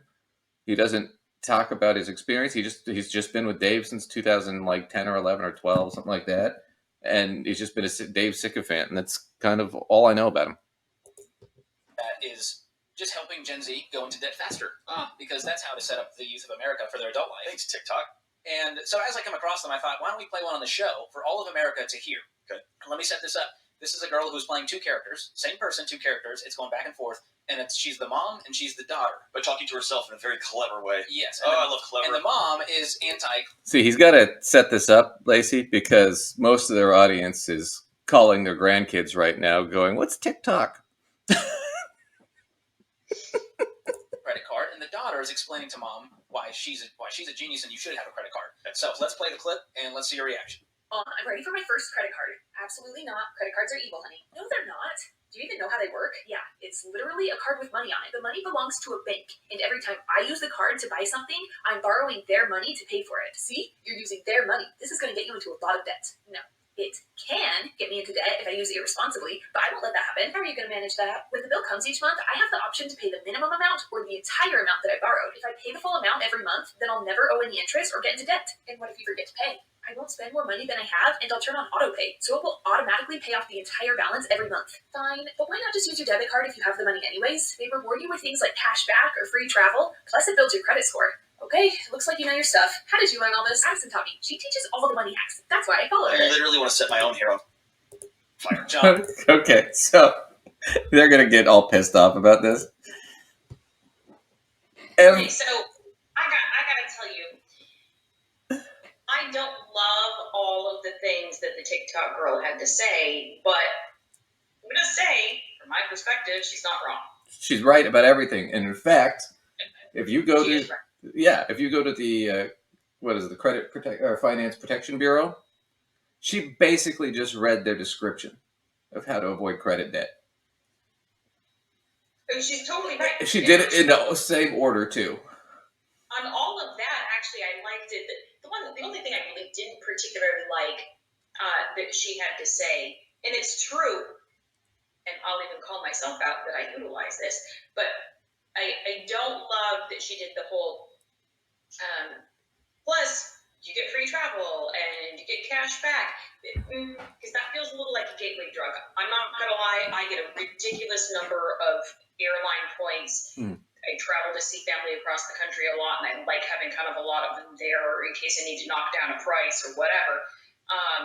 But I don't love using that to like sell other people and using credit cards, because sometimes that's how some of the younger people get sort of drawn in and get themselves into a pickle. So I just don't love necessarily advertising that part. But I have to say, I don't disagree with her on her points. They're pretty spot on as far as I'm concerned. Well, and everything, and she's at least explaining it. They're not going to explain it. They're going to just bitch and moan and pull out whatever. I will say this. So when you talk about in college, if you're teaching personal finance to like a college course, right? And you get to credit, they always tell you to stress this, and this is pretty universal in finance, in higher ed and finance. There's two types of credit card users: people who use it for the credit and people who use it for the benefits, right? And the benefits are things like cash back, convenience, airline miles, stuff like that. What she's talking about is using it for the benefits, not for the credit, right? So the whole catch to that is, and she says it a couple times, and it is the most important part, is if you pay the card off every month, right, they don't ever charge you interest as long as you pay it off on time. There's no interest. You pay the fee on the card, but they don't pay interest. So okay, I have to tell you, that is literally what I do as well. So that's why I agree that she's totally right about it. I have one primary card I use, and it's an airline I utilize quite a bit for going to visit family, etc. And I hooked up a whole bunch of monthly bills to it, ones that don't charge you extra for being hooked up to a credit card. Right. So I can rack up the miles. And then you just pay off the card. And then I pay off the card every month. Therefore, I do have the annual fee, but I don't ever pay any interest, and so that's 100% accurate. And so I do like to tell people about that strategy, but I'm always a little hesitant, like in a video like that can get so much traction. Good for her, because she's extremely good. She got over she got over 1 million views, and at least she's getting the information from the Credit Financial Protection Bureau. Basically, she's distributing it. So I give her freaking mad kudos for that. I give her mad kudos for that too. I'm always just hesitant, on the benefits thing, and kind of want to be super clear and cautious about that, just because I've known people to overspend.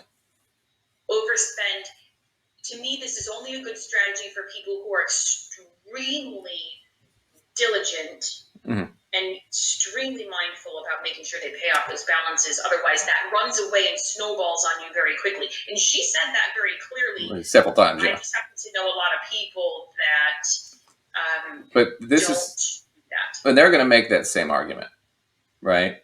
And the thing about it is part of this is, and this has just been my experience when people come to me and they have a lot of credit debt, once you explain it to them, it's not so daunting and you don't see a lot of problems. If you just tell them credit cards are evil, then it's a lot more defeatist than just to say, well, look, this is actually how it works. If you pay it off every month, And I'll show you guys this real quick in a second. But my advice is, if you're somebody who's got a problem or you're going to spend too much on credit, and this is just generally my advice, is if you get a credit card, get it for a small amount that you're going to use.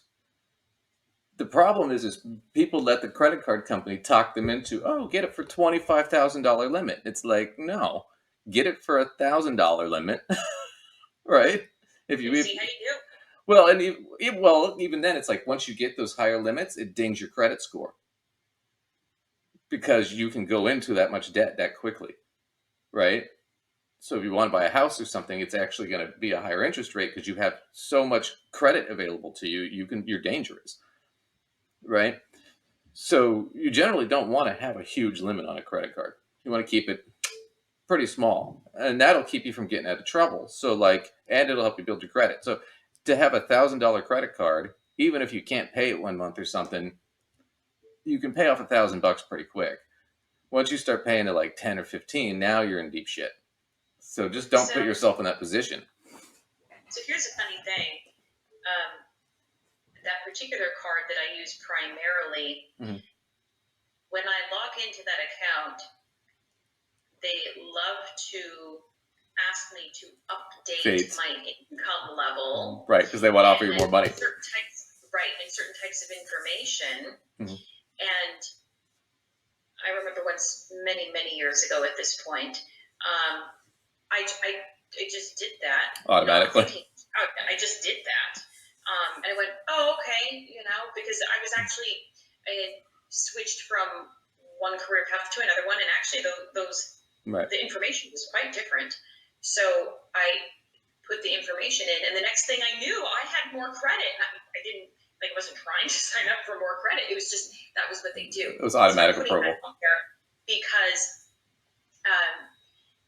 at this point, when that thing pops up, I just X out of the box. The other thing too. I don't want them to give me more credit. I have way larger credit line than I ever use. But that's maybe a good tip for other viewers as well. That if you just X out of that box, don't give any information, they're not going to go increasing that on you. So the laws changed when they formed the Credit Financial Protection Bureau. I think whatever it was, 2012 or whatever. I can't remember the year, but it was recent. So they can't really automatically up your credit without your permission anymore, which is good, I think. Plus, I want to show you this because this is really important. So they can still tempt you, though. They can put those boxes up there, kind of fill them out, like, hey, we're going to offer you an increase of blah blah blah. You're approved now. So I got this. This is from the Credit Financial Protection Bureau, and this is how. These are things that are required now on your credit card statement that has to be made available to you. Okay. And the thing to understand about it is, so we'll look at box number 1. This person has a previous balance of $535. Can we see that well enough, or should I zoom in? Zoom in a little bit. That's better. So they have a previous balance. Well, that means that they didn't pay off that last month, right? And they made a payment of $450. They got other credits. They made these purchases. Balance transfers, cash advances.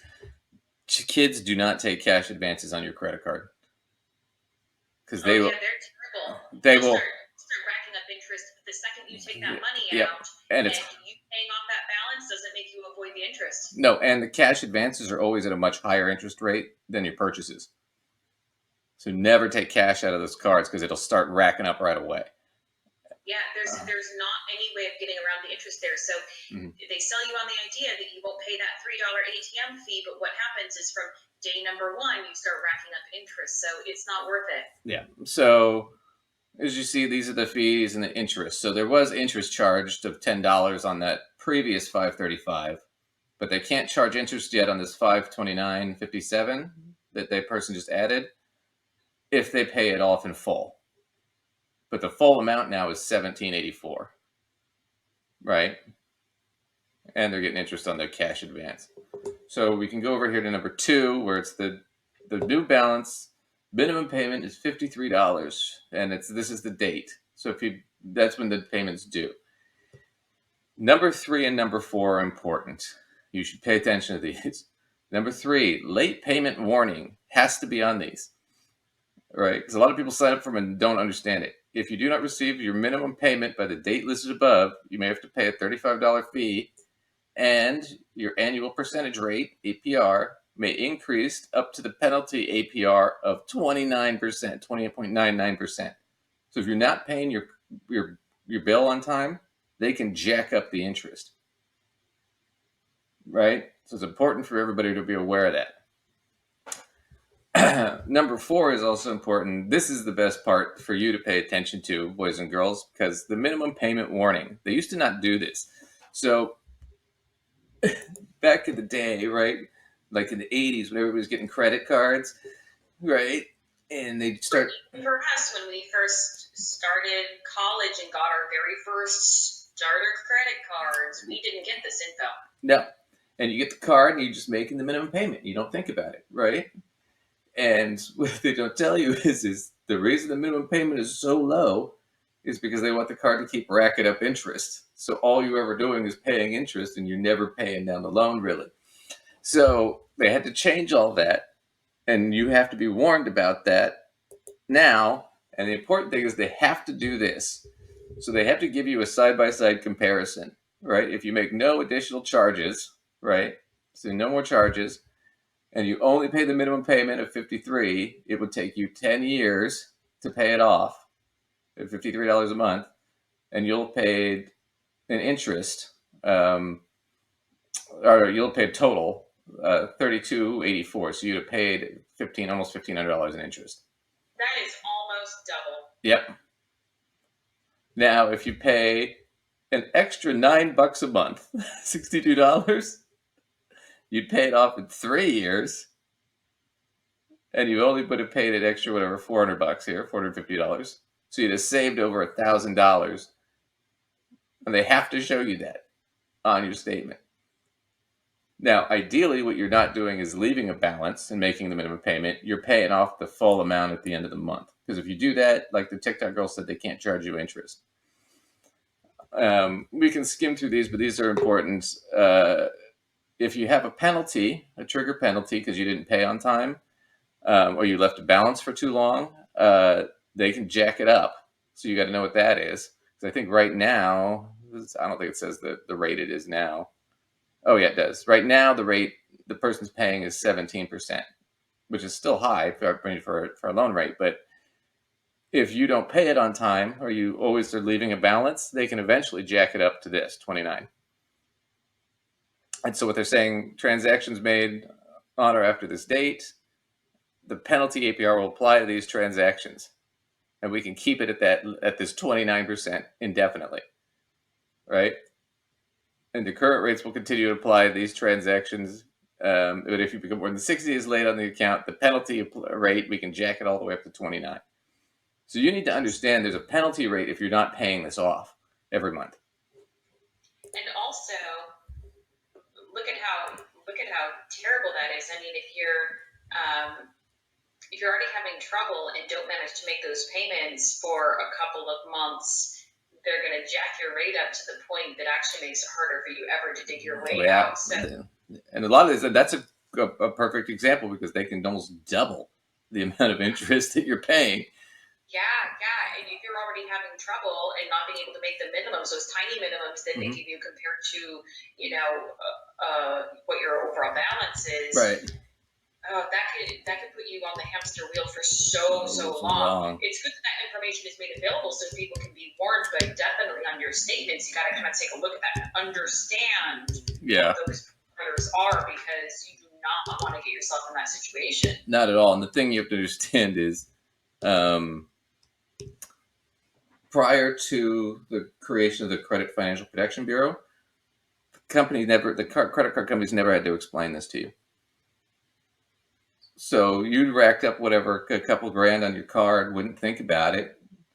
Maybe you're just paying the minimum payment. And the next thing you know, you're getting jacked up. You're paying 30% interest. And you don't even realize it. You're just paying the minimum payment until after you're sitting there like, I've been paying on this card for 2 years, and the balance has barely gone down. We just used to not understand the mystery of it. We're like, I know the interest is accumulating, but why is it not going anywhere? And there was no information being given to us. We had to either be able to magically figure it out or just be confused and deal with it. Right. So just to give you an example, if I'm just doing monthly for the APR, but if they jack up the rate to 28.99%, that's $1,700. I just was $1,700. You owe, by the end of the year, if you hadn't made any payments, they would have racked up over $500 worth of interest just on that. Versus the current rate of 16.99, you'd have only racked up $200, $250 in interest, almost three. So there's a big difference. Just all the money hacks. That's why I follow her. I literally want to set my own hair on fire. John, I can't breathe just to see if I can still feel. Way to go, America. I think I held my breath during that whole video. I'm just now realizing. Yeah, you should breathe during times of stress. I've heard you have experience with breathing exercises. That is right. So, okay, there's a lot to unpack here, John. Feels like there's very little to unpack. You're right, but I just need to say it because it needs to be said. That advice is one of the many reasons, and let me tell you, that video, millions of views. Really? 500,000 likes. Wow. This is what the younger generations are clinging to.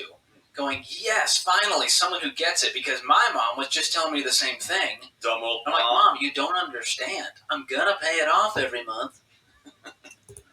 But see, once again, we pointed out, the amazing thing is this is all on the Credit Finance Protection Bureau's website. So I don't know what they're... I can see the issue of overspending, but she makes it clear. So it just brings me to this point. Yeah, go ahead, say. I mean, it's absolutely not her fault. So I guess I agree with the point that people love to say they're going to pay it off every month, and then what do they not do? Pay it off every month, right? Right. But this has nothing to do with this particular person on TikTok. She's literally giving all of the correct information. Right. Other people's behaviors absolutely need to be addressed, but I don't think that's what she's trying to do here. No, plus, like I said before, I think it helps that they understand how it works. If you understand how it works, you're less likely to get in trouble. Right? Or you at least have the, the knowledge to say, well, maybe that's not for me. As opposed to just telling people flat out, no, don't touch. Right? Right. Will Smith already sang that song. Parents just don't understand. We've dealt with the credit card issue time and time again, but let me just reiterate why that advice is going to cause a lot of harm to your life. Number one, we get a lot of debt-free screams that come through this lobby. We've had 72 so far this year that have paid off over $10.5 million total. You know how they went into that debt, John? Do you think they went and opened a credit card and said, well, I'm going to pay it off every month? So why not? Everyone who opens a credit card is like, oh, I take care of it. No one opens one going, oh, can't wait to go into debt and carry a balance every month. You know what I really want to do? Shackle my family and all of our future dreams. That sounds awesome. It's a good time. That's right. And here's the thing. In a perfect world where there was no sin, there was no fall of man, we Oh, could probably keep it in use credit cards church, man. responsibly, John. James, Jesus. George is getting existential in But here, here's man. we live in a fallen world, and humans are fallible creatures. And It's fallen. I'm so... Fall of man? Fall of man. It's just so... So here's what he does. He does here's what's wrong with what she said. Nothing was wrong with what she said. It was textbook what she said. The only thing that you could say is, well, if you get a credit card, you're not likely to stick to that program, right? But, we can mention that, you just don't get a credit card with that too high of a limit. We've discussed all this.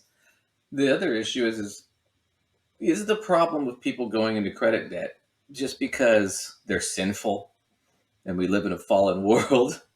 Or could it maybe be they didn't understand how to use the card, or they didn't understand that if I don't pay it off, I'm getting into all that debt, or they're going to jack up my interest rate? It's like we just went through all that. So once again, they're attributing correlation to cause, and they're not the same thing, right? And we can cover this over and over again, but I remember when I was a police officer, and there was the real famous study where crime and ice cream sales are almost perfectly correlated. Ice cream sales go up, crime goes up about the same amount. Crime goes down, ice cream sales go down. Now, is that because people are buying ice cream and eating their ice cream going, man, I really feel like mugging somebody right now, now that I've had my ice cream, right? So is ice cream... I get really mad after I eat ice cream, and Just- all this Just want to commit assault. hatred and loathing starts coming out, and then I just see somebody on the street, and I'm like, man, I need to jump that person and fuck them for their whatever. Yep. But that's the thing, is that because people eating ice cream causing crime? Well, no, probably not. Are criminals going out like, wow, I've committed all this crime today. I deserve an ice cream cone. So crime is not causing that. So they were confused about, why is this so perfectly correlated when these things obviously don't cause each other? There's no causal relationship they could find. What they did was they finally figured out what it was. They're actually not correlated to each other. They're both correlated to weather. I was going to say, let me guess. People eat more ice cream and more just crimes of opportunity when the weather is nice. Because people are out. Right. Right? So that's the whole thing. But even though they're almost perfectly correlated, they're not related. Right? So the idea that these people take out a credit card and they automatically go into debt because they're just sinful or irresponsible or whatever, you have nothing to connect that cause. That it's a human flaw that you're going to do that, right? They're correlated, but they have to be correlated because I can't get into credit card debt unless I take out a credit card. so the correlation's baked in, right? You know, I mean, I can't eat ice cream unless I go get ice cream. Oh, I thought you were going to say you couldn't eat ice cream unless you planned on committing some crime. Crimes, yeah. Well, I have to do that after I eat the ice cream, but no. Oh, right. But my point is, you're so mad because you can't take the dairy. Well, that's my point. It's like saying if you go to the grocery store, you're likely to buy groceries. Most people, and the reason is because people are just too tempted to not buy groceries. That's essentially the argument he's making. People get a credit card, and the problem is they're going to run up credit debt because they're too tempted. So by getting a credit card, that's what causes debt. And it's like, no, because he's just going to point out half the people who get a card don't run up debt. So he disproves himself in the same breath. Watch. We have the best intentions, don't we, John? I'm going to work out 3 times this week. I actually did, but I forgot the Bachelor was on, so I got to miss this workout, right? I'm just saying there's so many great intentions we have as a society, and then what happens? Life hits us. Right. I thought I could make the payment, and then I couldn't. And then this happened, so I had to get a personal loan. And so then I had to get the car loan, and it's just to borrow from my roommate, and then all of a sudden my friendship's kind of wonky, right? It's that exact advice when I was in college. I got to tell you this. So this is what's really stupid. So I got the credit card. I used it to purchase something, right? Because life happened. Not that I went and bought something stupid, but the tire blew out of my car, so I had to go buy new tires, and I didn't have the money. You know, but I had the credit card, so I paid it with the credit card. Now, if I didn't have the credit card, I wouldn't be able to replace the tires on my car. How would I get to work? Right, I'd have to borrow it from my roommate, and that's going to create a problem, right? So the credit card was actually a saving grace in this instance because it prevented me from going into a deeper problem, like potentially losing my job because I can't get to work. And in fact, let's take this one step further because we don't particularly like that we had to pay the tires off over 3 months or whatever. I too have had to do this, right? Where you find yourself having to use the whole credit card thing, but yay, interest free for 90 days, so I gotta make sure I pay this thing off in 90 days, etc. Well, the result of that was multifold. One, I was really motivated to get that paid off really fast because it was going to jump from no interest to it was I feel like it was 19%, which was high at that time. Yeah. And the other was that it made me really, really, really feel that I needed to have some sort of an emergency savings built because the fact that I was having to freak out and figure this out in such a quick turnaround, right? Compared to what my income level was at the time, it was like a light bulb moment. Right. Now, not that we want people to have problems to have their light bulb moment, right? But isn't that half of your childhood and your teenage years having a thing happen and then you go, oh, okay, I think I just learned this thing that's really important through an error that I don't want to say it doesn't cause any damage, but the damage is pretty minimal. Right. You know? Yeah, but the other thing about this too is if you're making the argument that one, it's because it's a fallen world, people are sinners and they're just going to overblow their credit. And then your example of that is somebody needs it for an actual need. Well, and that's how they get the credit. Well, he's already disproved his example. He's disproved his argument with the example, right? And the counter to that example is, well, if you didn't have the credit card, you wouldn't have been able to meet that need. And you'd have been in whatever trouble that would have been. Right? So they're not making a cogent argument.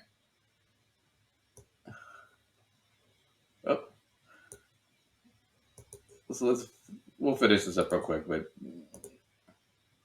I had a credit card, and actually, I would pay it off every month, Then my transmission fell out of my HSL. Oh my God! To prove my point.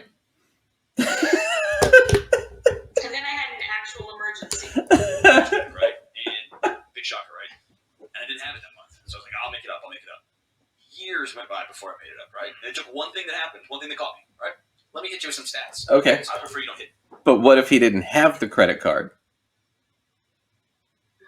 He wouldn't have been able to repair his car. Okay, I do have to say though, Duncan, it really sucks that he was paying for that freaking transmission for like years. Well, yeah, I don't want anyone paying for their transmission for years. You know what I'm saying? No, like, but with like I don't know if it was tires or a car repair.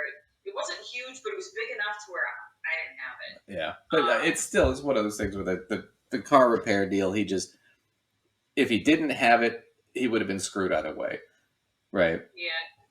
So I'm going to skip the rest of this because it's kind of pointless. I mean, he's going to go off about how 52% of people with credit cards have some sort of balance on them, and all that. But it's like, okay, a lot of them, and I think the average one is like $6,000 or something, which means a lot of people have balances, but they're only a few $100. You got to be careful with averages, right? Especially from people that get calls from people that have 30,000, 50,000 in credit card debt on a regular basis. It's like, that's not all of them. A lot of them, it's fairly small. So you got to factor that in too. But it's just one of those things where it's like, I'm not saying credit cards are good or bad. I'm just saying know what you're getting into before you get into it. Right? And, when people get judgy about this shit, your personal finance is yours. It's not theirs. So just because they disagree, oh well. Doesn't hurt to have a credit card as long as you are responsible. So that's my thesis on all that stuff. So let's wrap up real quick.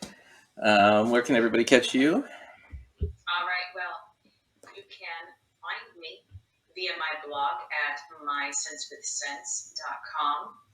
You can also find me, I'm Sense with Sense, on Twitter and on Instagram. And if you want to write into the show to either tell me you're interested in courses or tell Duncan what clips we should be watching and commenting on, because I bet you guys find some good ones. Well, you can contact us how, Duncan? Yeah, and you can contact us at our email, gossipfinancead@outlook.com. You can also ask financial questions. And if we get a chance, we'll do the best we can. So, yeah, thanks for joining us. There's all that's clip down below. Like, subscribe, hit the bell, do all that jazz. And I'll catch you next time. Good work, Lace. Catch you later, Duncan.